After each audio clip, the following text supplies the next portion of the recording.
శ్మశానంలో ఆయన కూర్చోపోతే ఉగ్రభూతాలు వచ్చి ఓళ్ల మీద పడిపోయి ప్రజల్ని సత్కార్యాలు చెయ్యనివ్వమని అక్కడ కూర్చుని తాండవం చేసి వాళ్ళని కూర్చోబెడతాడు. పార్వతీదేవి అడిగింది మహాభారతం అనుశాసనిక పర్వంలో, శుభ్రమైన కైలాసం ఉండగా, ఇంత ఐశ్వర్యం ఉండగా, చింతామణి గృహం ఉండగా శ్మశానంలో ఎందుకుంటున్నారని అడిగింది.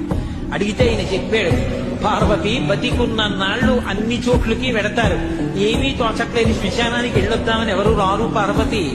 పుర్రె పగిలిపోయిన తరువాత కన్న కొడుకు కూడా స్నానం చేసి వెళ్ళిపోతుంటే చీకటి పడిపోయాక, అయ్య బాబోయ్ చుట్టూ ఉగ్రభూతాలు, నా వాళ్ళన్న వాళ్ళు లేరు, వీళ్ళని నమ్ముకున్నాను, ఒక్కడు లేడని ఏడుస్తుంటే నేనున్నాను రా అని చెప్పడానికి నేను కూడా లేకపోతే చచ్చిన వాడు 1000 మాటలు చచ్చిపోతారని అక్కడ ఉన్నారు పార్వతి, నా కర్మకాలక్కడైనా